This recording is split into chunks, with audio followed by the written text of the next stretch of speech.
Did you know that Iran possesses one of the largest ballistic missile arsenals in the Middle East, with over 3,000 missiles capable of reaching targets across the region? Tonight, that threat became a reality. Good evening and welcome. It was Iran who struck tonight in the ever-spiraling cycle of violence in the Middle East. The U.S. has around 200 Iranian ballistic missiles launched from Iran rained down across Israel this evening, sending people running for cover. Just moments after air raid sirens sounded, the sky filled with streaks of light. Incoming missiles, many appearing to explode in the air, intercepted by Israeli and American defenses. Iran launching waves of missiles towards Israel in retaliation for its recent killing of a leader of Hezbollah, an Iranian-backed militia group.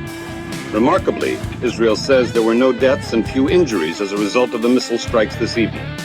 The attack's not a surprise after U.S. intelligence several hours earlier warned a missile attack by Iran was imminent.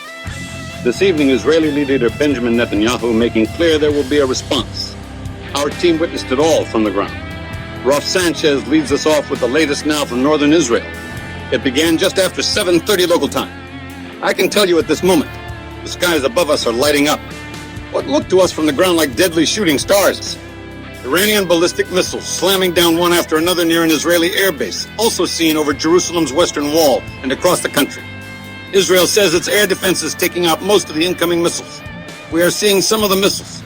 They are either falling apart, a sign that they have been intercepted, or they are making their way down towards the ground here in northern Israel.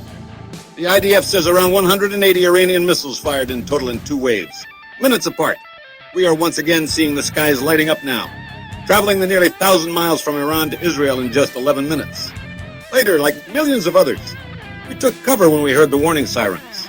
That's the sirens. We're going head to safety. President Biden had ordered the U.S. military to assist in defending Israel. Tonight, the Pentagon saying U.S. Navy destroyers fired a dozen interceptors at the incoming missiles.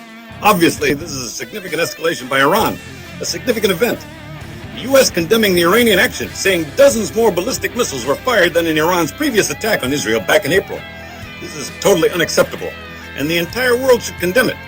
The IDF tonight saying there are no known fatalities or known injuries in Israel. Iran says the attack was a response to Israel's assassination last week of Hezbollah chief Hassan Nasrallah, following nearly a year of Hezbollah rocket attacks on northern Israel. All of it with nerves already frayed here by an earlier mass shooting in Tel Aviv.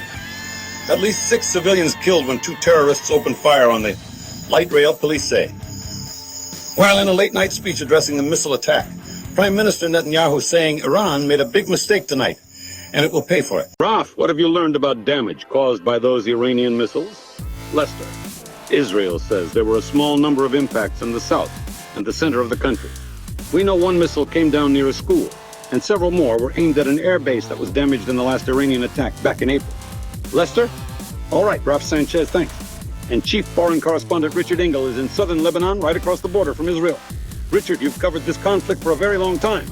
Does it feel certain that Israel will retaliate here? Oh, Israel will absolutely retaliate here. Oh, Israel will absolutely retaliate. And Prime Minister Netanyahu is already giving some hint at what Israel intends to do. Tonight, he listed off the names of several militant leaders who have attacked Israel in the past. Nearly all of them subsequently assassinated by Israel. So Israel could carry out targeted attacks against Iranian officials believed to be associated with this missile barrage. There could be attacks on nuclear sites, military facilities. How far Israel goes will determine the course of this war in the Middle East. Lester? All right, Richard Engel, thanks.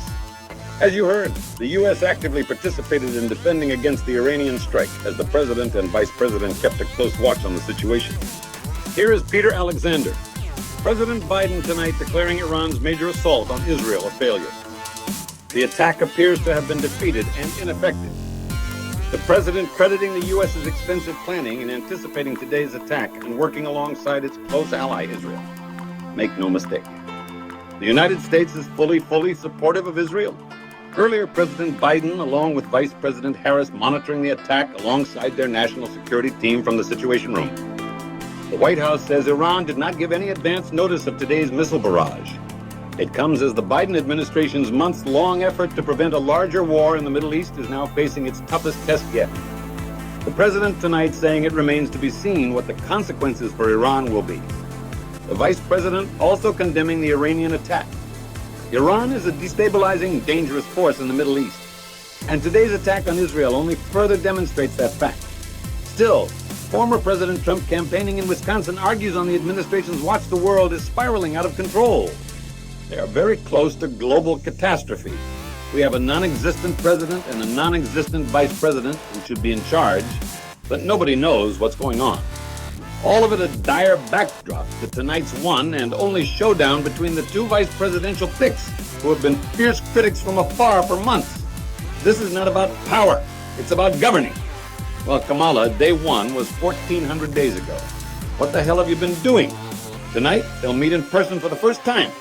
And Peter, you're there in the spin room. We're going to be seeing new rules at this debate. Tell us about it. Yeah, Lester, that's right. A couple of key differences tonight compared to the last presidential debate. There will be no live fact-checking by the moderators. And both candidates' microphones will stay on when it's the other person's turn to speak, which is likely to make for fiery exchanges this evening. Lester? Okay, Peter, thanks. You can watch. What do you think about the situation? Share your thoughts in the comments below, and check out our previous videos on Iran and Middle East conflicts for more context.